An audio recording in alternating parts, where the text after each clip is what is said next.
नमस्कार, आप देख रहे हैं टोटल न्यूज और मैं हूं आपके साथ मोनिका गुप्ता। आज इस वक्त की बड़ी खबर आपको दे रहे हैं। अभिनंदन, विंग कमांडर अभिनंदन, जाबाज पायलट अभिनंदन की आज वतन वापसी होगी। आज पाकिस्तान उनको रिहा करेगा। पूरा देश इस बात का इंतजार कर रहा है और स्वागत के लिए तैयार है पूरा देश अभिनंदन के। बड़ी खबर आपको इस वक्त की दे रहे हैं। पाक आज अभिनंदन को रिहा करेगा, पूरा भारत कर रहा है इसका इंतजार और स्वदेश वापसी है आज अभिनंदन की। तस्वीरें आपको दिखा रहे हैं।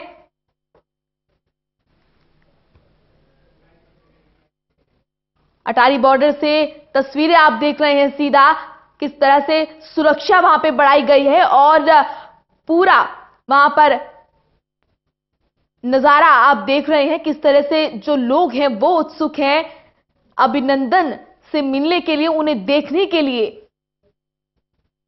पाकिस्तान आज जाबाज पायलट अभिनंदन को रिहा कर रहा है और आज अटारी बाघा बॉर्डर से वो आएंगे और इसके लिए बाघा बॉर्डर को, अटारी बाघा बॉर्डर को पूरी तरह सजाया गया है और उनके स्वागत के लिए तैयारी की गई है। पूरा देश आज जाबाज पायलट अभिनंदन का स्वागत के लिए तैयार है। तस्वीरें आप सीधा देख रहे हैं लाइव अटारी बाघा बॉर्डर से, जहां पर कुछ देर बाद भारत का जाबाज पायलट अभिनंदन नजर आएगा और यहीं से अभिनंदन वतन वापसी करेंगे, जिसको लेकर पूरा देश उत्साहित है। आखिरकार भारत की कूटनीतिक भारत के प्रयास के आगे और सैन्य दबाव के आगे पाकिस्तान को झुकना पड़ा और यहां पर फैसला लेना पड़ा जाबाज पायलट अभिनंदन को रिहा करने का।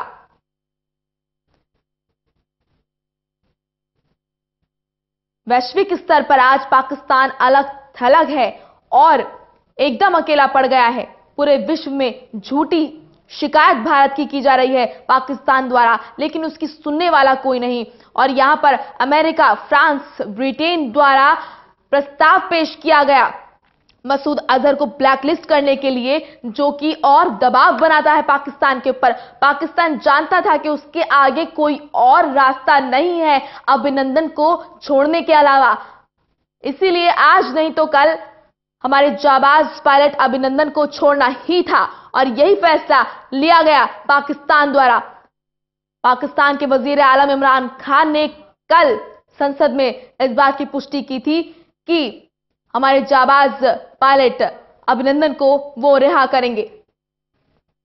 हमारे संवाददाता जुड़ चुके हैं, प्रदीप कुमार। प्रदीप, क्या कुछ जानकारी आपको मिल पा रही है? किस वक्त वतन वापसी होगी अभिनंदन की?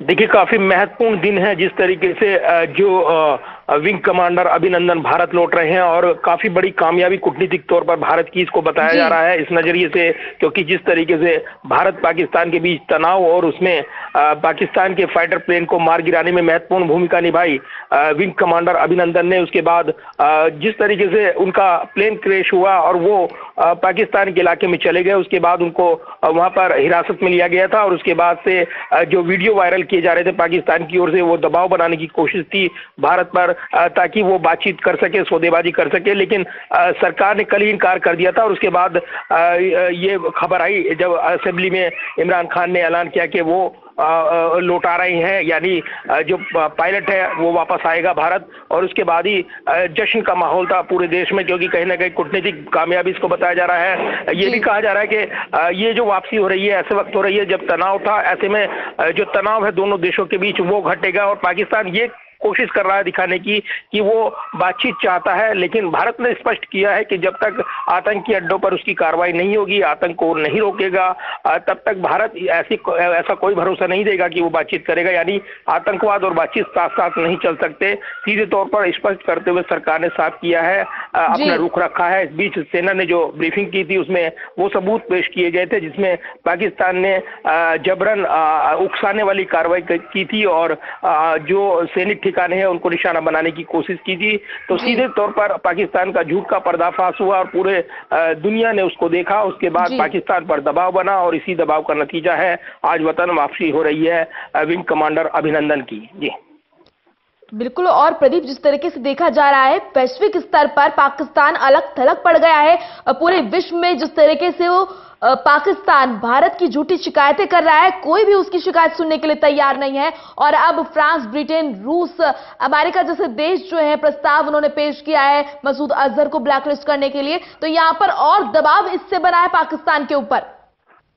देखिए बिल्कुल, और ये दबाव बरकरार रहेगा ऐसा दिखता है क्योंकि सरकार ने अपनी नीति स्पष्ट की है आतंकवाद को लेकर। और जिस तरीके से कोई डील नहीं होगी विंग कमांडर की वापसी को लेकर, अभिनंदन की वापसी को लेकर, यह स्पष्ट किया गया था। और उसके बाद से ही अंतर्राष्ट्रीय समुदाय कूटनीतिक तौर पर इस पूरे मामले को परख रहा था क्योंकि भारत लगातार अपना पक्ष रख रहा था। पाकिस्तान ने डोजियर की मांग की थी, सबूत की मांग की थी पुलवामा आतंकी हमले को लेकर, वो भी उसको मुहैया कराए गए।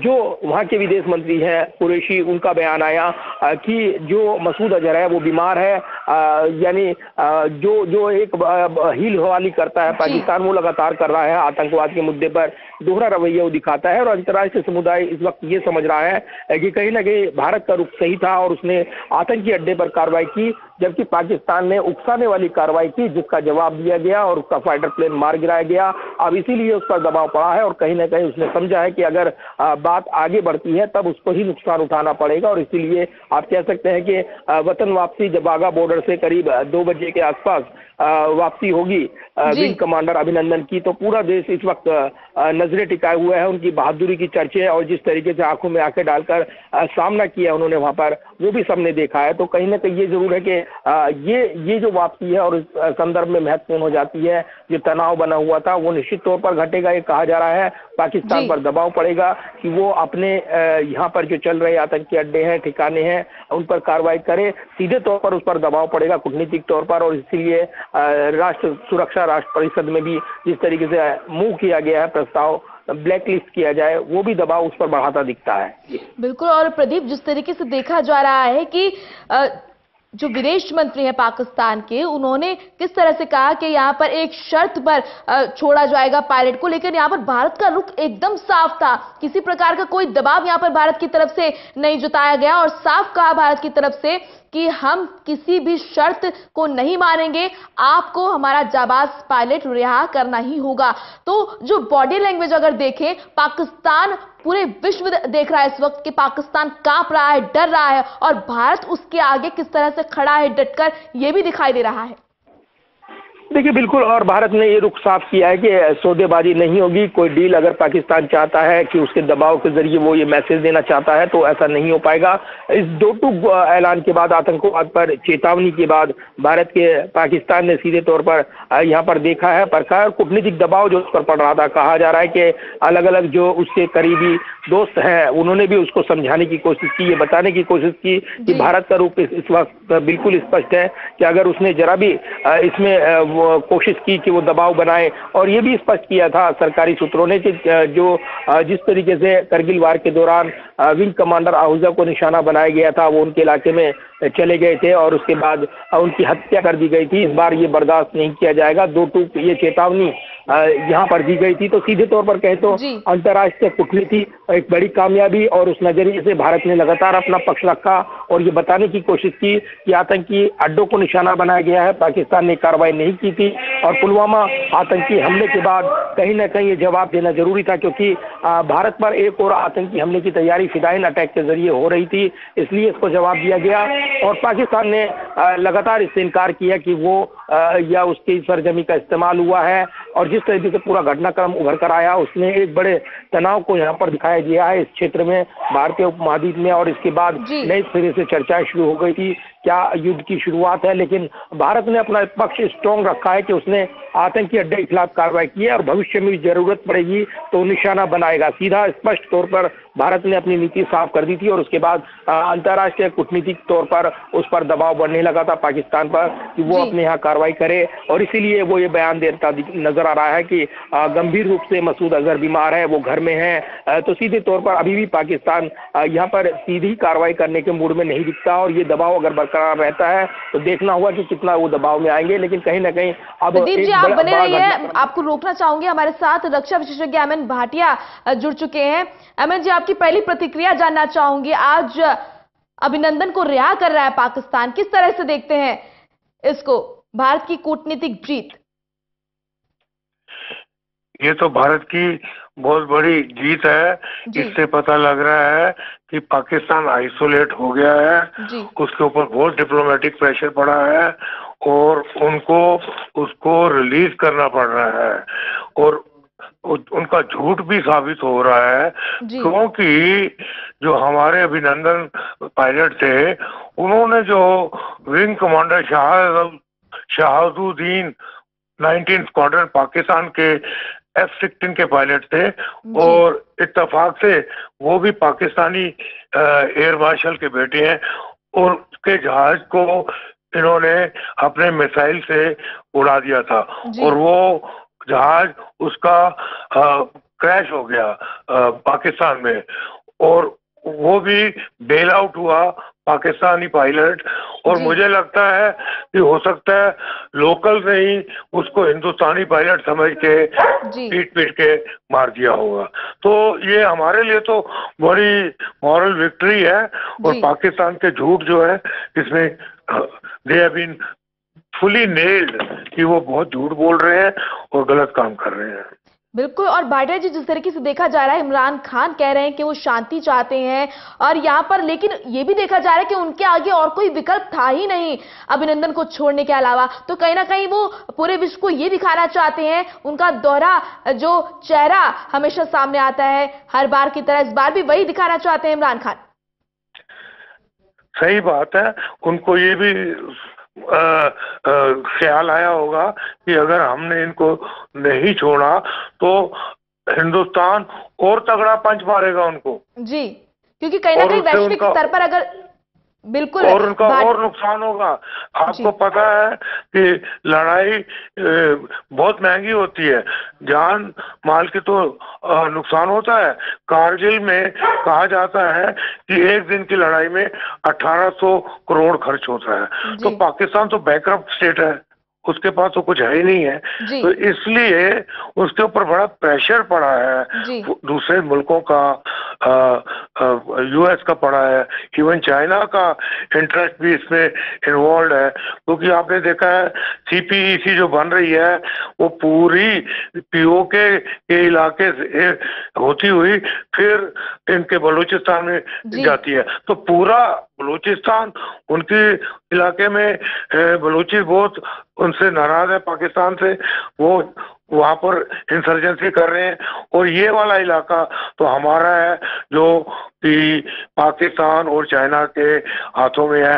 तो CPEC को कितना जो उसके टेरर का चाइना को झटका लगेगा, इसलिए बहुत प्रेशर सब कंट्रीज ने डाला है और उनको डीएस्केलेट करने को बोला है। बिल्कुल भाटिया जी, वैश्विक स्तर पर अगर देखा जाए तो पूरी तरह अलग थलग पड़ चुका है पाकिस्तान, और अमेरिका, फ्रांस, ब्रिटेन, जिस तरीके से प्रस्ताव पेश किया गया है मसूद अजहर को ब्लैकलिस्ट करने का, इससे और दबाव बन जाता है।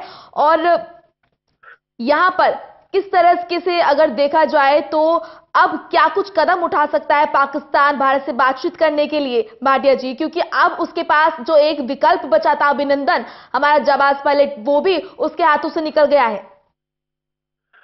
उनको तो यही है कि सबसे पहले भारत की ये शर्त मंजूर करें कि जितने उग्रवादी हैं ये पहले तो उग्रवाद खत्म करें, ये टेररिज्म को खत्म करें, और जिन जिन को हमने बोला है 4-5 जो उनके LET और अलकायदा और इसके जो बड़े बड़े जो टेररिस्ट हैं JEM के, वो हमारे हवाले उनको सौंप दे ताकि हम उनके ऊपर कार्रवाई कर सकें। जब तक पाकिस्तान टेररिज्म को खत्म नहीं करेगा और हिंदुस्तान में हमले जी। उनसे करवाने प्रॉक्सी वार के बंद नहीं करेगा, इस हिस्से में दुनिया के शांति नहीं हो सकती। बिल्कुल, जो कि कभी हो नहीं सकता भाटिया जी, क्योंकि इतने साल हो गए जब से पाकिस्तान बना है, तब से लेकर अब तक यही जो है माना जाता रहा है कि पाकिस्तान का दोहरा चेहरा है। हमेशा वो दो मुंहा बात करता है, जब शांति की बात करता है तो दूसरी तरफ उसकी तरफ से इस तरह के आक्रमण किए जाते हैं, विस्फोट किए जाते हैं। कहीं ना कहीं वैश्विक पटल पर उसका जो चेहरा है वो अब सामने आ चुका है। सही बात है। देखिए 71 की लड़ाई में शिमला एग्रीमेंट में हुआ था, तो उसमें तो ये था कि अब हम एक दूसरे के ऊपर हमला नहीं करेंगे, पर उसके कितने हमले हुए, उसके बाद कारगिल हुआ, कितने पठानकोट हुआ, उरी हुआ, जम्मू में हुआ, अनगिनत हमले जो प्रॉक्सी वार के, जो टेररिस्ट से पाकिस्तान हमारे ऊपर करवाता है, बहुत ज्यादा हुए हैं और कोई शांति प्रिय देश इसको एक्सेप्ट नहीं कर सकता है। बिल्कुल, तो आज भारत का साहस पूरी दुनिया देखती है। बहुत बहुत शुक्रिया आपका अमन भाटिया जी